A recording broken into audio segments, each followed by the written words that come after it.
vez más a Radiográfica a Roberto Bachman. ¿Cómo le va, Roberto? ¿Qué tal? ¿Qué dice usted? Espero que nos traiga buena noticia, si no cortamos y hablamos otro día. No sé si son buenas o malas, son las noticias que hay. Es lo Como que decía un tengo. amigo mío, exacto, lo que tengo y lo que no lo comprovecho. Roberto, recién hacíamos una nota, bueno, sobre la deuda y con Eduardo Borghi.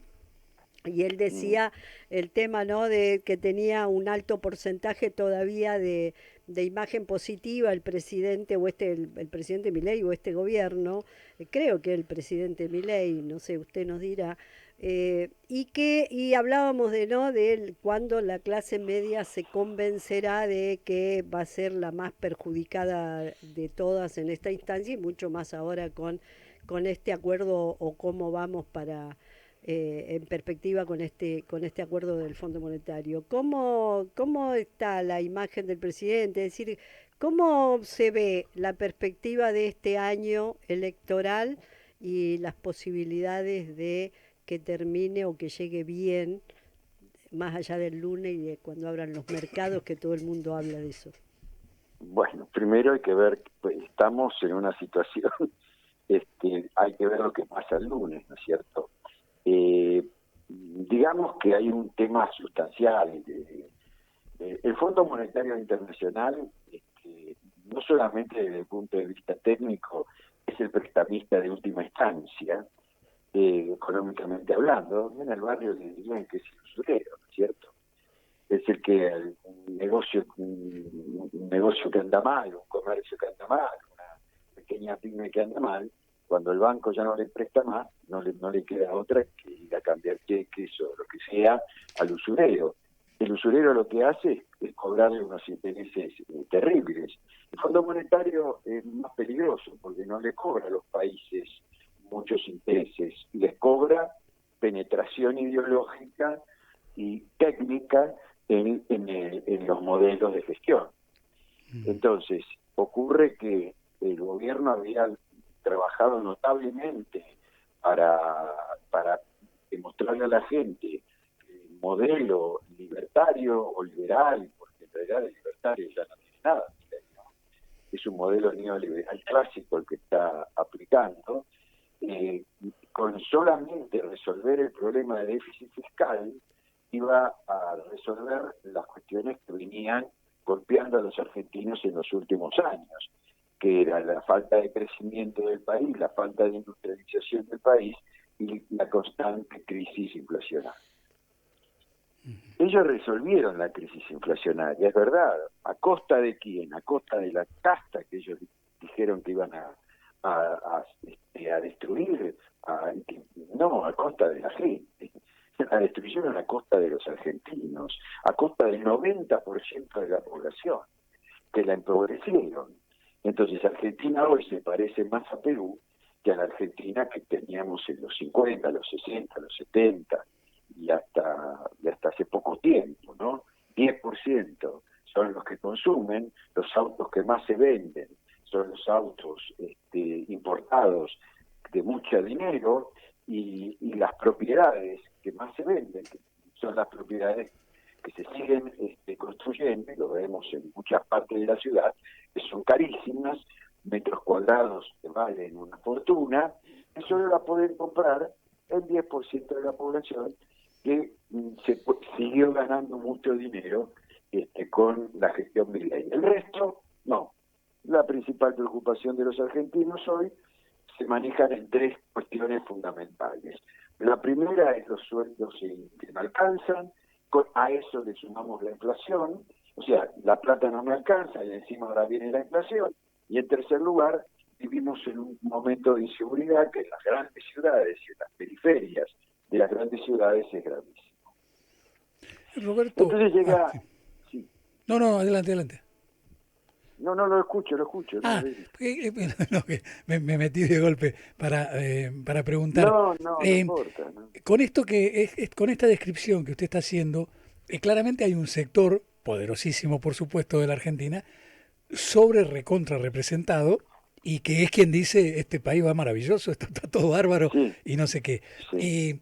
Ahora, es tan fuerte que un encuestado cualquiera, digamos, en las consultas de opinión de las distintas empresas, opina lo que opina el dueño No, de no, una bueno, empresa. espera. No, no es así. Ajá. Esto es lo que ocurre. Mm. Ahora, Sí, vamos sí. al tema de la opinión pública. ¿Por qué Milei no baja el 40% de su imagen positiva? Mm. Nos vamos a preguntar eso, porque podríamos discutir en un momento si tenía 53, 55 o 45, 46. Sí, En claro. algún momento, Mm. 48 que llegó a tener en el mes de enero. Lo podemos discutir y lo vamos a seguir discutiendo hasta el hartazgo. Los que decíamos que tenía 48, vamos a seguir firmes en nuestra opinión. Y los que decían que tenía 56, 57 también. Lo que Mm. ocurre es que hoy ya no tiene eso. Pero no importa lo que tenga, lo que importa es cómo puede ser que tenga un núcleo duro de alrededor del 35% y una periferia que hoy anda en el orden del 7, 8% y viene en caída. Viene en caída porque la gente ya no aguanta más. ¿Por qué pasa esto? Porque ahí está el segmento del antiperonismo. Lo que hizo este gobierno fue una narrativa donde metió fundamentalmente al peronismo como el principal factor que arruinó este país. Y eso que nosotros, no nosotros por ahí, generaciones anteriores, incluso a la nuestra, la vivieron en el año 46, ¿no? En la campaña del 46. ¿Se acuerdan cuál era la consigna de la campaña del 46? No, Braden o Perón, Sí, claro, ¿cierto? Sí. claro. ¿Y quién era Braden? Stuyvesant Braden.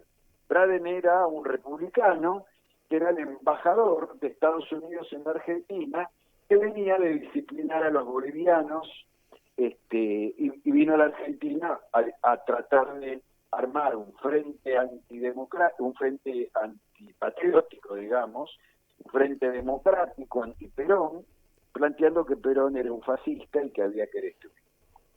Y ese antiperonismo que se volvió a presentar de manera virulenta en el 55, ¿no es cierto?, con fusilamientos, etcétera, y que volvió a aparecer amparado por las dictaduras militares, especialmente las dictaduras militares desde el 55 en adelante, la última y la más cruenta dictadura cívico-militar, la del 76, hoy aparece nuevamente porque Macri no llegó a convencerlos de su gestión, fue un gobierno que se quedó en expectativas y con una narrativa muy precisa, muy bien utilizada, pudo ganar las elecciones sin nada, porque no tenía nada, y se nota que no tenía nada, no tenía partido político, no tenía experiencia política, etcétera, pero la fue ganando, la fue haciendo y hoy tiene, ha logrado cosas importantes, porque sin diputados, menos sin senadores que tienen, menos que eso, ha tenido golpes últimamente, porque está empezando a cometer errores, pero sigue habiendo un 40%, entre 40 y 42%, que no se mueve en un ápice, y que pase lo que pase, piensan que esto hay que hacerlo porque a la Argentina hay que sacarla con un modelo neoliberal, y que bueno, y que se queden viviendo. Todos quieren entrar. Ese 40% cree que en algún momento va a entrar. Compró ese discurso, compró esa narrativa. En algún momento me va a tocar a mí. Que Pero, en algún momento llegó a tener 60% en esa opinión, y se fue cayendo. Habrá que ver hasta dónde van soportando y hasta dónde le va entrando. Las cosas que están pasando están haciendo bajar la imagen de Milei. ¿Y cuáles son esas cosas? El modelo económico ya lo miran de reojo, y en segundo lugar que la inflación está creciendo, y en tercer lugar que la llegada del Fondo Monetario a la mayor parte de los argentinos, incluso hasta el 20% de los que votaron a Milei, les representa una figura de terror, digamos, es una película de terror, porque cada vez que el Fondo Monetario aparece es porque la Argentina entró en una crisis profunda. ¿no es cierto? Claro. Siempre que apareció el Fondo Monetario, en los 60 con Nelson Garay, luego con la dictadura con Martínez de Oz, luego con Menem, luego, ¿por qué cayó de la Rúa? Porque el Fondo Monetario le soltó la mano. Porque ¿qué habría pasado con este gobierno que se quedó sin reservas en el Banco Central por sostener al dólar para que no haya devaluación? Si no le daban la plata, ¿qué hubiera pasado? No se hubiera sostenido antes de fin de año. Lo que pasa es que decidieron darle la plata que ellos necesitan, y no solo por el fondo, sino también presionando a organismos internacionales para que le den créditos para llegar a mucho más, a casi 30.000 millones de dólares. Más lo que tenemos de deuda anterior, es una barbaridad lo que Argentina se ha endeudado, y no sabemos qué va a pasar, ni siquiera sabemos qué va a pasar realmente si se sale del cepo con estas medidas, si se va a poder salir del cepo con estas medidas, y qué puede pasar el lunes con el dólar, que habrá que ver en dónde queda, ¿no es cierto? Porque la banda es muy ancha, y esa banda, y lo que pase con esa banda tan ancha, puede llegar a una evaluación del 30%, que obviamente se va a ir como un ancla hacia la inflación. Ahora, Y Roberto, esta es la situación. sí. ¿Qué tal, Roberto? Rodolfo Colangelo lo saluda. Quería ¿Qué tal, Rodolfo? preguntarle, el peronismo, esto pasa, este 40%, porque los sectores de la población que todavía respaldan a Milei o lo miran de reojo porque no ven otra opción, y el peronismo de alguna manera con sus internas está demostrando que no es opción por ahora. Claro, y la demostración más clara de ese principio, porque a veces estas cosas se convierten en contrafácticas, ¿cierto?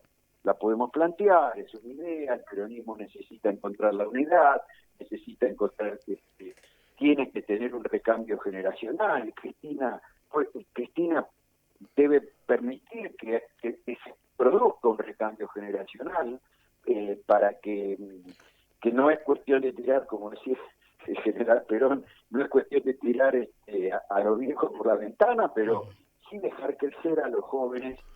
Pero eso es otra historia. Pero fíjense lo que está, y lo pongo como elemento fáctico que se puede ver, lo que está pasando en la ciudad de Buenos Aires. En la ciudad de Buenos Aires es cierto que se dieron dos factores muy importantes que le permiten al peronismo soñar con ganar la elección en un lugar donde no la pueden ganar hace muchos años. No, la última vez que ganaron en la ciudad de Buenos Aires fue Herman González en la década del 90. ¿Se acuerdan? Sí, sí. Los que son más memoriosos. Sí, sí. Sí, y que Y además era, ¿no? No era el peronismo. Iba en concordancia con más liberal que peronismo, ¿no? Exactamente, y en segundo lugar, el radicalismo entra en una crisis terminal que termina poniendo a una escritora como candidata que no emocionó ni hasta las boinas blancas de más años. Se vieron una serie de cuestiones, cosas que hoy se dan en la ciudad de Buenos Aires. ¿Por qué? Primero porque la derecha va dividida en cuatro partes. Dos son las más importantes, pero también hay dos sucursales que empiezan a atomizar el voto de derecha.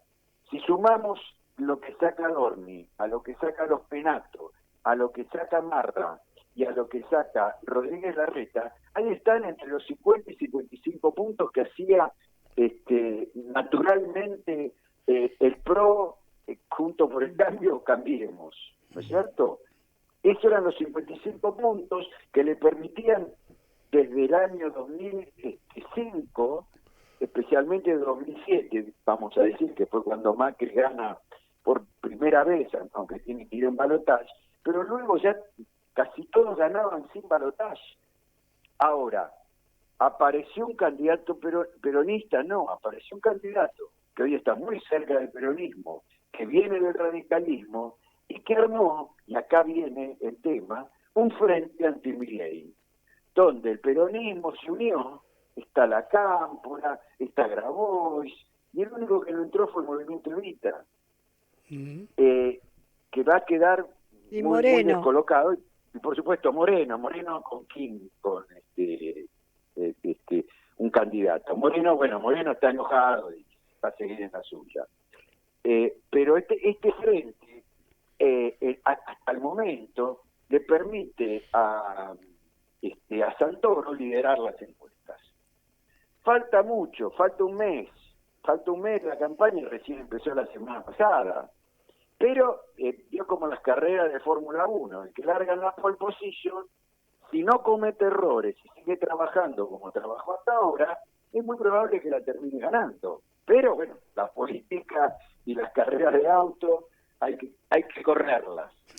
Roberto, esto me lleva a una reflexión. Recién hablábamos de el peronismo, ¿no? Bueno, el peronismo, la unidad del peronismo, y tiene que aparecer el peronismo, que es la única salvación, diríamos, la única esperanza que puede quedar para enfrentar a Milei.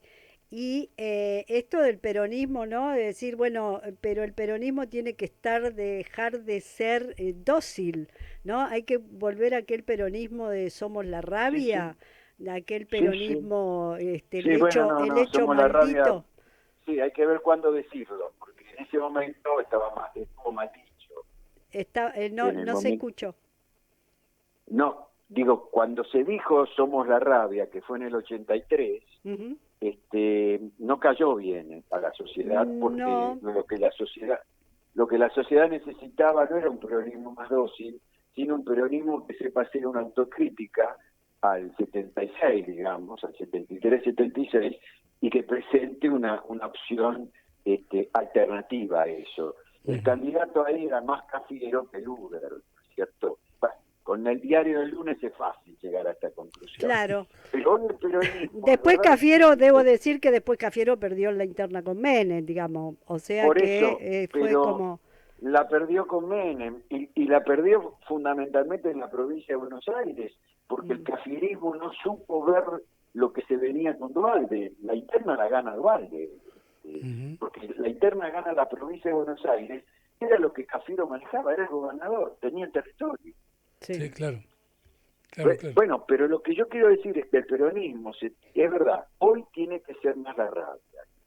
Hoy tiene que ser más la rabia, y la rabia que el peronismo puede poner, por eso digo, quiero no ser contrafáctico, tiene que estar en un frente anti-Milei, en un frente antiderecha, en un frente que muestre que hay otra forma, que la inflación, el país no va a cambiar, no solo por un tema monetario, que sí es importante, que el peronismo esto no lo tuvo en cuenta, que sí es importante este tema del déficit, de lograr que no haya déficit fiscal ni cuasi fiscal, pero también tiene que haber superávit comercial. Y para que haya superávit comercial, Argentina tiene que ir por el camino de la industrialización, del desarrollo, de la venta a otros países, de hacer negocios. ¿Cómo se va a pelear con Brasil, el principal socio argentino? Y además en un momento donde Estados Unidos se está poniendo fronteras, donde todo hay que juntar nuevamente el Mercosur. Bueno, todas cosas que va a contramano de la historia. Y esto es lo que el peronismo tiene que hacer, mostrar los dientes como lo mostraron diputados y senadores en estos últimos tiempos. ¿Por qué? Porque si hay muchos que eran amigables, empezaron a no ser amigables, algunos porque se dieron cuenta, otros con interés. ¿Y cuál es el interés? Que hay elecciones provinciales, las que se vienen, que tienen dos aspectos. La elección provincial en sí misma, que es elegir a los legisladores de cada provincia o de cada intendencia, y la elección nacional de octubre, ya planteada para octubre, donde se renuevan el 50% de la Cámara de Diputados, del 33% de la Cámara de Senadores, elecciones que no son en todas las provincias, sino solamente en el 30%. Entonces, en estas dos elecciones, lo que van a empezar a jugar y van a empezar a darse cuenta, ustedes vieron cómo está cambiando la postura de los diputados de Catamarca y de Tucumán. Sí. Está cambiando porque están empezando a ver que necesitan la unidad para poder renovar bien. Entonces Jaldo se amigó con Mansur en Tucumán. Entonces están viendo que ellos dejaron crecer a Milei en la primera vuelta electoral, y que Milei ganó por el Norte Grande, no por la provincia de Buenos Aires. Ujú. Ese es el primer aspecto con respecto a las elecciones. Y después va a venir, más fuerte cuando sean las elecciones nacionales, el efecto plebiscitario que tiene una elección de medio término, inexorablemente, que fue lo que le pasó a Alberto Fernández en el 21. El efecto plebiscitario fue terrible. Pero ¿qué le pasó a Alberto en el 21? Los peronistas no fueron a votar, se quedaron en la casa, Sí, muchos claro. peronistas, Ujú. enojados. El no voto fue. Ahora el problema que puede llegar a tener Milei es que muchos peronistas que votaron a Milei, enojados con Alberto, enojados con Cristina, enojados con Massa, ¿no? Porque ellos tres fueron los protagonistas del gobierno, del gobierno del 19 al 23. Bueno, a esos peronistas hay que reconquistarlos, porque Robert, sí. al 40% se podrá bajar un poco, pero el antiperonismo es el antiperonismo, y hoy encontró en Milei un representante. Y esto puede cambiar solo que sea un fracaso este último salvataje, que lo puede ser si no son inteligentes en el manejo de la plata que reciben, porque a Macri le pasó eso. 46.000 millones recibió, 46.000, y finalmente se los terminó comiendo, los mal administró y se los comieron en la timba financiera. ¿Quién era el presidente del Banco Central? Caputo. Más de lo mismo. Caramba, qué casualidad. Qué Estamos viendo casualidad, ¿no? una película vieja. Pero por supuesto, porque decía un amigo mío ayer, esto tiene olor a 2018. Sí, tiene olor a 2018. No quiere decir que sea un 2018. Ellos tienen la oportunidad. El tema es cómo lo administran. Pues no le dieron mucha plata para eso. No pasó como pasó en el 2018, que le dieron los 46.000 millones y le dijeron úsenlos. Acá les dieron 20.000 millones, hasta ahora 12.000, después le van a seguir dando, y solamente pueden utilizar, por no me acuerdo cuántos, si 4 o 4.500 o 5.000 millones. Lo pueden usar para lo que quieran. El resto lo tienen que usar para pagar deuda. Entonces, Sí. con esa plata, ellos tienen que administrar ahora el dólar. Cambió totalmente, ¿no es cierto? Va a haber una mezcla entre libre mercado y crawling peg.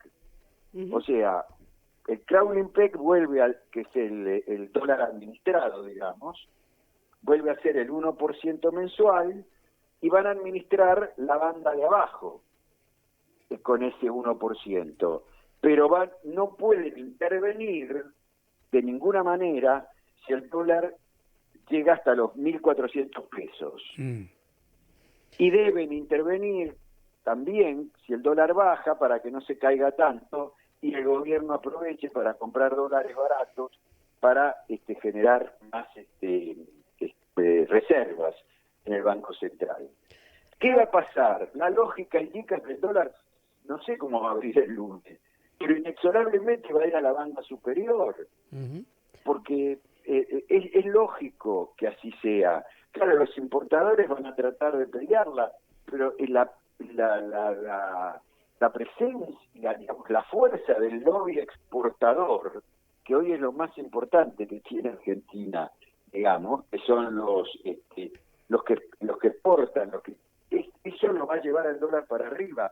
Y además la desconfianza, que las empresas no confían en el peso en este momento, y probablemente haya una devaluación de cerca del 30%. Bueno, si esto ocurre, esto va a ir a los precios, vamos a tener una inflación muy alta, Y me parece que la estrategia del gobierno es que pase ahora. Ellos saben que van a perder muchas elecciones de las que vienen ahora. El domingo, mañana en Santa Fe En Santa paliza de Puyaro, paliza a todos, no solamente Sí. al gobierno, sino también al peronismo, que va dividido de otra cosa, ¿no? Otra vez. Sí. Y puede ser que en la ciudad de Buenos Aires terminen también perdiéndola. No importa, después ellos van a decir, nosotros la perdimos, pero fíjense que después nos vamos a entrar en una mesa. Y sí, esto puede pasar. Si juntamos todos los votos de la derecha, por supuesto que van a seguir teniendo el control de la legislatura porteña. Pero el peronismo ganó una elección, ¿no es cierto? Que la Roberto, tiene que ganar igual, ¿eh? Sí, claro. sí, todavía está por verse. Bueno, Sí, digo, quedan por más muchas, que tengan... se nos terminó el tiempo, pero bueno, lo vamos a volver a llamar porque ahí me quedó, usted tiró así como al pasar dos temas que son dignos de ver. Uno es cómo votó el Frente Grande, el Frente Grande, no, perdón, Unión por el la Norte Patria. Grande, el Norte Grande. El Norte Grande, el Norte Claro, Grande, sí, porque claro, ahí hubo claro. un proceso del Norte Grande en el que Sí, claro. conceptualmente, políticamente, el diseño de esa agenda iba más para ese resultado, un separatismo, Sí, que sí, para sí. una integración. Eso me encantaría Claro, y charlarlo cómo... más adelante. Y eso, y tampoco hay que olvidar, y me parece que lo digo para cerrar, yo sé que Ujú. tienen que cerrar, pero creo que esto también tiene que quedar en la discusión, cómo se comportó la provincia de Buenos Aires en esta elección. La ganó la ganó en las PASO, en las generales y hasta en el balotaje, le ganó por un punto Ujú. más a Milei. Y ahí estuvo todo el trabajo político de Kicillof. Entonces, cuidado con este tema. Kicillof, que ha hecho mucho por la provincia de Buenos Aires. ¿Está claro? Sí, sí, totalmente. Bueno, lo vamos a volver a llamar o se viene un día, si quiere, al Dele, estudio y dele. discutimos mano a mano acá, porque hay muchas Sí, cosas sí, para lo que echar. pasa es que yo siempre tengo que laburar los sábados. Eh, Claro. Deje de trabajar ya un poco. Soy un enfermo del laburo. Roberto, muchísimas gracias una vez más por atendernos y Todo lo contrario, un abrazo para todos. hablamos con